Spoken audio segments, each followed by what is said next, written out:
Hello বন্ধুরা, শ্রীকৃষ্ণ কীর্তন কাব্য থেকে দ্বিতীয় পর্বের আলোচনায় আমি কেবি স্যার তোমাদেরকে স্বাগত জানাচ্ছি। ইতিমধ্যেই আমি কিন্তু শ্রীকৃষ্ণ কীর্তন কাব্যের প্রথম পর্বের আলোচনা সমাপ্ত করেছি। যদি ওই পর্বের ভিডিওগুলি না দেখে থাকো, অবশ্যই আমার চ্যানেলের প্লেলিস্টে ঢুকে তোমরা চ্যানেলটিকে সাবস্ক্রাইব করে আমার চ্যানেল থেকে দরকারি ভিডিওগুলি দেখে নিতে পারো। চলো শ্রীকৃষ্ণ কীর্তন থেকে দ্বিতীয় পর্বের আলোচনার প্রথম প্রশ্ন। বাংলাদেশে তুর্কি আক্রমণ ঘটেছিল অপশান এ 1203 খ্রিস্টাব্দে। লক্ষণ সেনকে পরাজিত করেন। ডি অপশানটি সঠিক, বখতিয়ার খিলজি। পরাগল খাঁর পৃষ্ঠপোষকতায় মহাভারতের অনুবাদ করেছিলেন। বি অপশান কবীন্দ্র পরমেশ্বর। হুসেন শাহ বাংলাদেশের সুলতান হন। অপশান সি 1493 খ্রিস্টাব্দে। ইলিয়াস শাহ বাংলার শাসক ছিলেন। অপশান বি 1342 থেকে 1357 খ্রিস্টাব্দ পর্যন্ত। পান্ডুয়ার আদিনা মসজিদ স্থাপন করেন সিকন্দর শাহ। গুণরাজ খাঁ উপাধি পান মালাধর বসু। বাংলার 500 বছরের সুলতানি শাসনের মধ্যে একমাত্র হিন্দু রাজা ছিলেন রাজা গণেশ। রূপ ও সনাতন গোস্বামী যে সুলতানের শাসন সহায়ক ছিলেন তিনি হলেন অপশান ডি হুসেন শাহ। আলোচনা করব পরবর্তী প্রশ্ন এবং তার উত্তর। বাংলার যে সুলতানের আমলে জন্মগ্রহণ করে শ্রী চৈতন্যদেব বাংলায় ভক্তিবাদের ঢেউ তোলেন তিনি হলেন অপশান এ হুসেন শাহ। নেক্সট, বখতিয়ার খিলজি বাংলায় তুর্কি শাসন প্রতিষ্ঠা করেন। অপশান এ 1203 খ্রিস্টাব্দে লক্ষণ সেনকে পরাজিত করে। তুর্কি আক্রমণের পরবর্তী 200 বছরকে অন্ধকার যুগ বলার কারণ। অপশান সি তেমন কোনো সাহিত্য সৃষ্টি হয়নি। বর্গ সম্মিলন ছিল। অপশান ডি একই ধর্মের দুই গোষ্ঠীর সাংস্কৃতিক ও ধর্মীয় বিনিময়। মঙ্গল কাব্যের সৃষ্টির কারণ। অপশান বি লৌকিক দেবদেবীর আর্যীকরণের প্রক্রিয়া। বখতিয়ার খিলজির পরে বাংলাদেশের শাসনভার ছিল। অপশান এ খিলজি আমির ওমরাহদের অধীনে। বাংলাদেশে দিল্লি সুলতানের শাসনকাল ছিল। অপশান বি 1228 খ্রিস্টাব্দ থেকে 1341 খ্রিস্টাব্দ। গণেশ জালাল উদ্দিন বাংলাকে শাসন করেছিলেন। বি অপশানটি সঠিক, 1414 খ্রিস্টাব্দ থেকে 1441 খ্রিস্টাব্দ পর্যন্ত।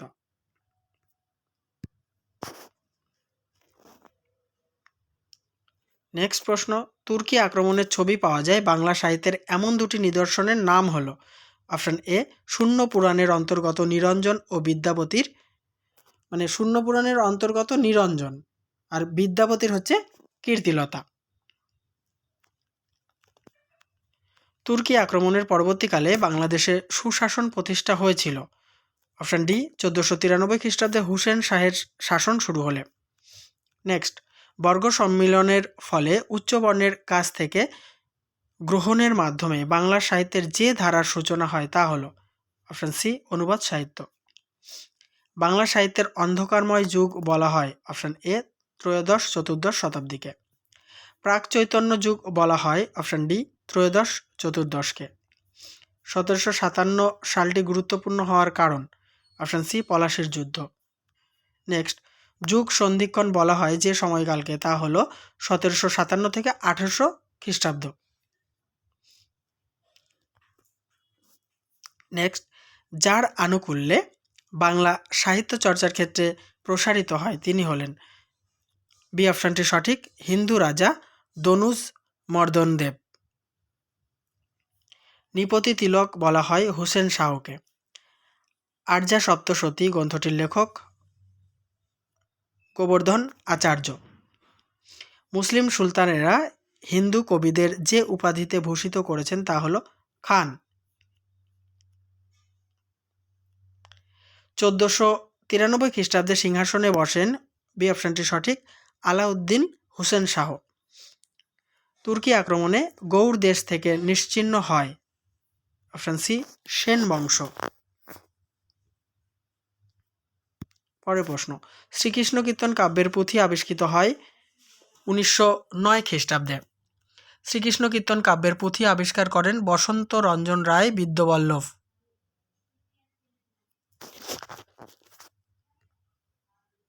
পরের প্রশ্ন, শ্রীকৃষ্ণ কীর্তন কাব্যের পুঁথি ছাপার অক্ষরে প্রথম প্রকাশিত হয়।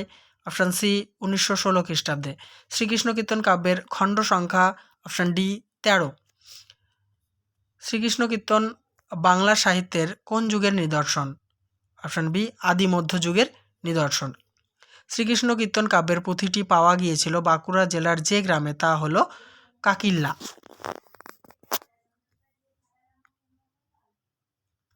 পরের প্রশ্ন, যে ভদ্রলোকের গোয়াল ঘরে শ্রীকৃষ্ণ কীর্তন কাব্যের পুঁথিটি পাওয়া গিয়েছিল তার নাম দেবেন্দ্রনাথ মুখোপাধ্যায়।